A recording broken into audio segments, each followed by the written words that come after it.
গাজীপুর শিল্পাঞ্চলে বেশিরভাগ তৈরি পোশাক কারখানা চালু রয়েছে। সকাল থেকেই কাজে যোগ দিয়েছেন শ্রমিকরা।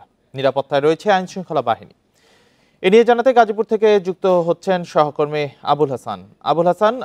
বেশিরভাগ তৈরি পোশাক কারখানাই খোলা রয়েছে আজকে, তো স্বতঃস্ফূর্তভাবে শ্রমিকরা যোগ দিচ্ছেন কিনা, কাজের পরিবেশ কেমন দেখছেন?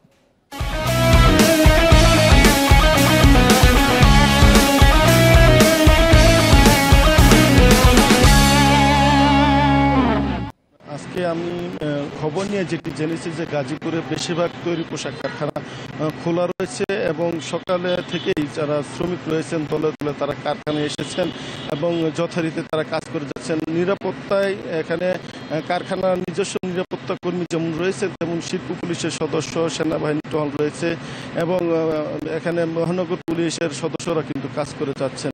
এবং আপনি জানেন যে গত কয়েকদিন ধরে কিন্তু গাজীপুরে শ্রমিক বিক্ষোভ অসন্তোষ ছিল। গতকালও 4টি কারখানায় এখানে শ্রমিক আন্দোলন হয়েছে, সড়ক অবরোধ ছিল এবং এসব বিশৃঙ্খলার অভিযোগে গাজীপুরে কিন্তু এর মধ্যে 24 জনকে আটক করছে যৌথ বাহিনী।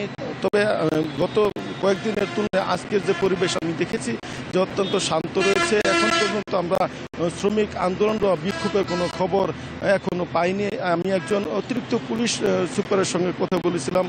তিনি আমাদেরকে যেটি জানিয়েছেন যে গত কয়েকদিনে অন্তত 13টি কারখানা গাজীপুরে ছুটি ঘোষণা করেছে এবং সেই বন্ধ কারখানা খোলার ব্যাপারে তারা মালিক পক্ষের সঙ্গে কথা বলেছেন। এছাড়া যেই শ্রমিক বিক্ষোভ হয়েছিল যেসব কারখানায় বিভিন্ন দাবি দেওয়া নিয়ে, সেই ব্যাপারে তারা মালিক পক্ষের সঙ্গে যোগাযোগ করেছেন। আপনি জানেন যে টঙ্গী এলাকায় গত কয়েকদিন ধরে কিন্তু বেতন দাবিতে এখানে খাপাড়া এলাকায় একটি তৈরি পোশাক কারখানায় আন্দোলন চলছিল। গতকালও তারা কিন্তু দীর্ঘ সময় মহাসড়ক অবরোধ করে আন্দোলন করে।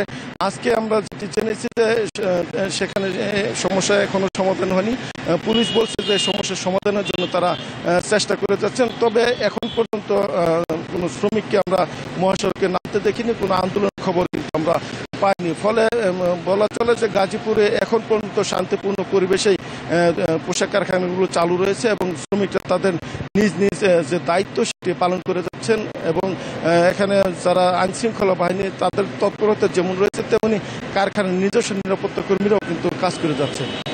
এই ছিল গাজীপুরের শিল্প খাতের সর্বশেষ পরিস্থিতির খবর। গাজীপুর থেকে জানাচ্ছিলেন সহকর্মী আবুল হাসান।